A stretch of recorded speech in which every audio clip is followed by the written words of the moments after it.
Welcome to the first in our series of videos looking at each of the 6 principles set out in the guidance around failure to prevent fraud.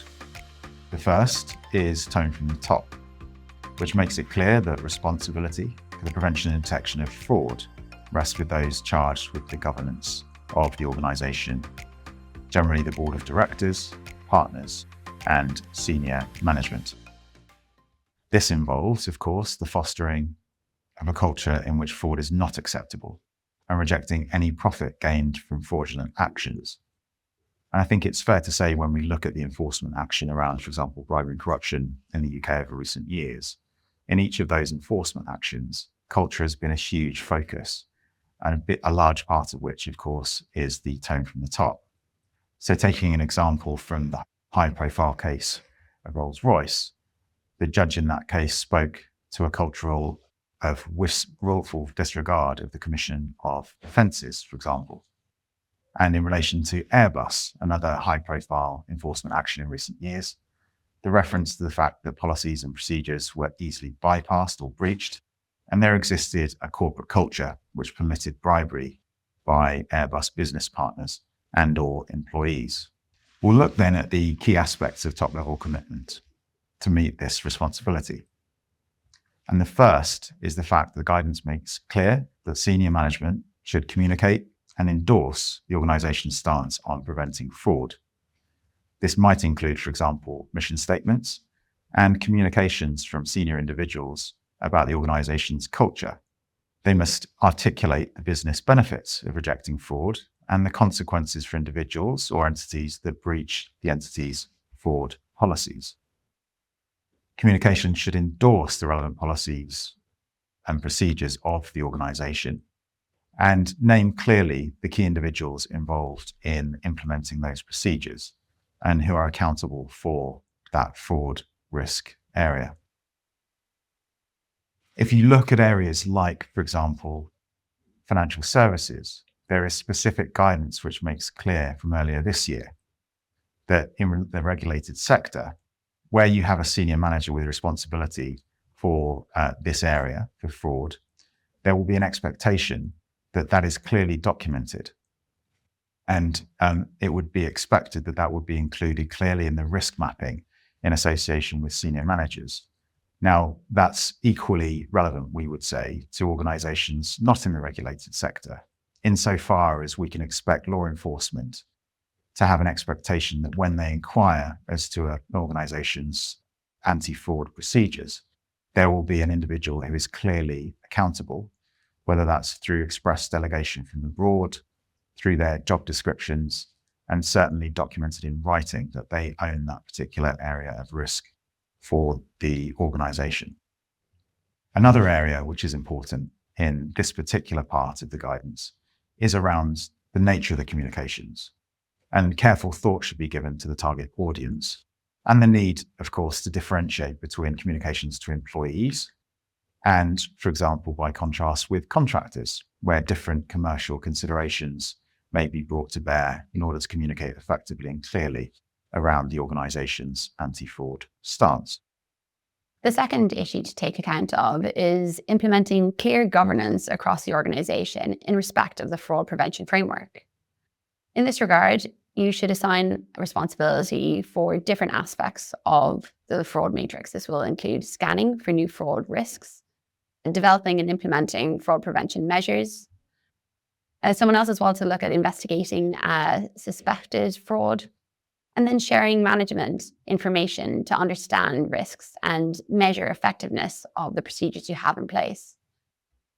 Also, and we'll touch on this a little later, is having robust whistleblowing procedures is going to be a key aspect of dealing with this new offence.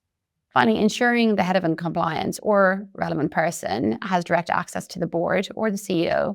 Ideally, there should be a standing agenda item. Then with larger organisations, it would be an idea to delegate responsibility to subcommittees, for example, a compliance committee, who must take sufficient time for considering fraud prevention in their meetings, and we rely on effective reporting from the chief compliance officer or their equivalent, and making sure that it's delegated responsibility for fraud prevention.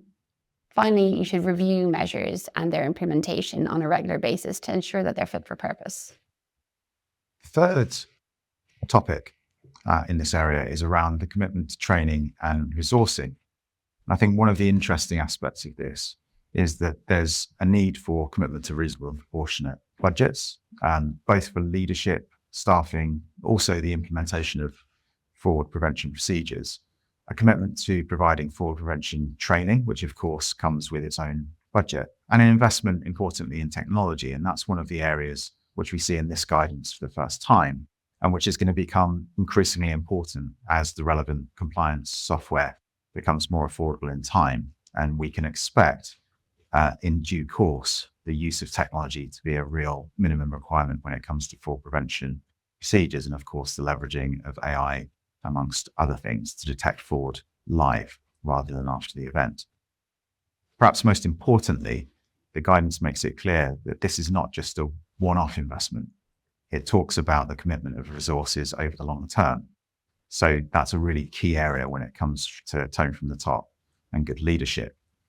It must be a nuanced decision to invest in the long term over fraud prevention. And then finally, the fourth aspect is a very important one. It's where you lead by example and fostering an open culture where staff feel empowered to speak up if they encounter fraudulent practices.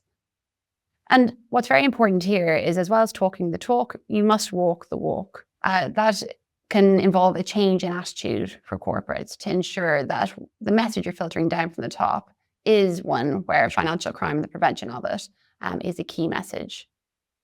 Also, a commitment to training, as Q already mentioned, is a key aspect. And making time to discuss and address issues relating to fraud and other economic crime issues is key. In this regard, it would be very important to review and update your code of ethics or equivalent policies to take account of this new offence. And finally, in this regard, having a fit-for-purpose whistleblower framework is key. If you have a framework in place where there are very few reports, or you can show very few actions on the back of it, that's going to be a key red flag for any investigator who's looking in due course. What you want to be able to show is that there is a speak-up culture where your employees feel empowered to raise issues. And then on the other side of that, you can show that they are being dealt with in a proactive manner, and you can show how they are being resolved.